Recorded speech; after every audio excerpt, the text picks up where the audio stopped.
qaarkood ay dhalinyarada isugu jira siyaasiyiin iyo aqoon-yahano oo ka socda degmooyinka ka kooban tahay magaalada Boorame ee xarunta gobolka Nawdal ayaa habeenimada xalay si rasmi ugu biiray xisbiga mucaaradka wadani. Munaasabadan oo xisbiga mucaaradka wadani ku soo dhaweynayay dhalinyarada iyo aqoon-yahano iyo siyaasiyiinta isugu jirta ku soo biiray xisbiga oo ka qabsada u tareysay magaalada Boorame ayaa mid si heersan loo soo gaasimay. Waxaana ka soo qayb galay gudoomiyaha xisbiga mucaaradka wadani ahna musharaxa jagada madaxweyne xisbigaasi Mudane Cabdiraxmaan Maxamed Cabdillaahi Cirro iyo musharaxa jagada madaxweyne ku xigeen ee xisbiga mucaaradka wadani Ambassador Maxamed Ali Aw Abdi iyo sidoo kale mas'uuliyiinta ku sarreeya xisbiga mucaaradka wadani oo ay kamid ahaayeen gudoomiyaha garabka dhallinyarada heer qaran ee xisbigaasi. Waxaana goobtaas ugu horeeyay ka duwan ka soo jeeday gudoomiyaha dhallinyarada gobolada galbeedka Soomaaliland baaska oo isagoo kamid ahaa dhalinyarada isugu jirta aqoon-yahaniinta iyo siyaasiyiinta waxaanu cadeeyay sababaha ay ku doorteen inuu ka biiraan xisbiga wadani.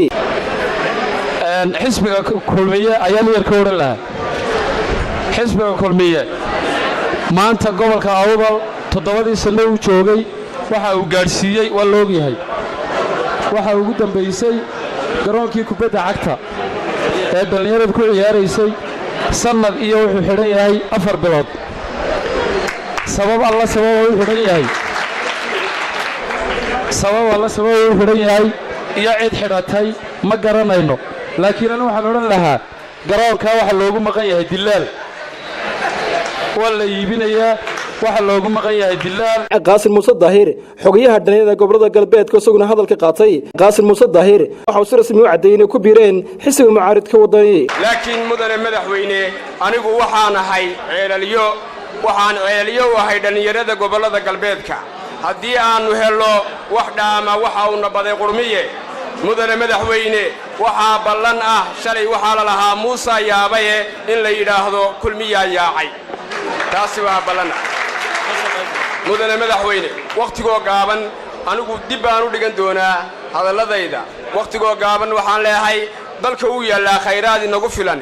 dad dunidan aynu ku noolahay uunba inaguna ka mid nahay. gudoomiyaha garabka dhalinyarada heer qaran ee xisbiga wadani Maxamed Sadiiq Dhame iyo gudoomiye xigeenka dhalinyarada heer qaran ee xisbigaasi Naafi Maxamed Qaadi iyagoo hadalkiisa daba qaatay ay waxay si baan ugu soo dhaweeyeen xisbiga mucaaradka wadani dhalinyarada isugu jira aqoon-yahanka iyo siyaasiyiinta ku soo biiray xisbigaasi. Munaasabadeennu waxay daaranayd caawa inaynu soo dhaweyno dhalinyarada iyo inaynu wadaagno doorka dhalinyarada ee xisbiga wadani gudoomiyuhu inoo sharaxay kaalinta aynu ku leenahay anagu idinkaan marti idin ahayn sida sharafta leh noo maamusteen aad uga soo qayb gasheena mar iyo marar badan oo idinka mahad celinaya oo afka ku hadlaaya hoggaanka iyo gudida iyo golaha ila socda. rabbi baa mahadle inoo suura geliyay maalinkii dhaweyto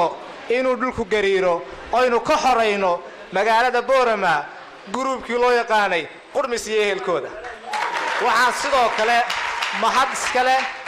shacbi weynaha sida quruxda badan sharafta milgaha iyo qaayaha leh ugu sacabatumay ee cududooda iyo rabitaankooda dadnimo sida ay ugu heelayihiin xisbigan rajada iyo rumaynta riyada. wasiirka wasaaradda boosaha iyo isgaarsiinta Soomaaliland Maxamed Jaamac Abgaal oo hadda kamid ah saraakiisha ku sarreeyay xisbiga wadani oo isaguna dhankiisa hadalka qaatay ayaa waxa uu yiri koox jilicsan baynu saynaaye waxaan rajaynayaa gudoomiyaha iyo murashaxa iyo ku-xigeenka halka ku bushaarinaya kubadda Awdal maanta bay ku jilicsan tahay wadani cid ka soo horjeeda markaan eegay ragga garoonka ku soo biiray soo galay ee xilligii loo baahnaa soo galay kubadda degdeg baa loo kala baxayaa. waxaan idin ogahay dhalinyaradu codka Awdal inuu ka duwan yahay codka dalka maanta yaallo dhan ka duwan yahay. guntiga gabagabada waxa soo xidhay munaasabadan habeenkii xalay lagu soo dhaweynayay dhalinyarada isugu jirta aqoon-yahano iyo siyaasiyiin oo ku soo biiray xisbiga wadani musharaxa jagada madaxweyne ku xigeen ee xisbiga wadani Ambassador Maxamed Ali Aw Abdi musharaxa madaxweyne xisbigaasi Mudane Cabdiraxmaan Maxamed Cabdillaahi Cirro waxana ay yiraahdeen waan idin soo dhaweynaynaa xisbi ahaan dhalinyarada magaalada ma oran karo waa dhalinyaradii magaalada Boorama ku nooleed laakiin waa in kamida oo masalasa dhalinyarada iyo ururada ku nool gobolka Awdal gaar ahaan magaalada Boorama waa wax lagu farxo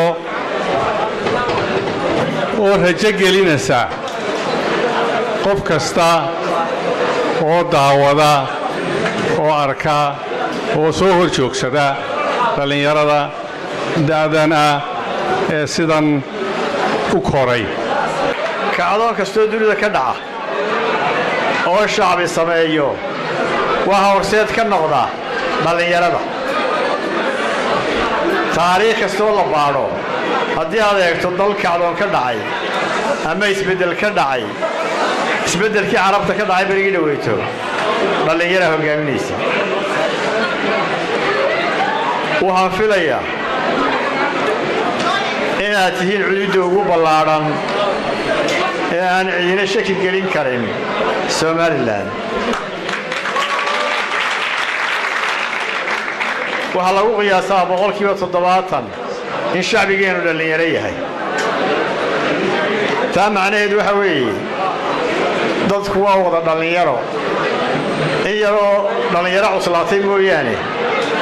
inta kale waa iska dhallinyaro.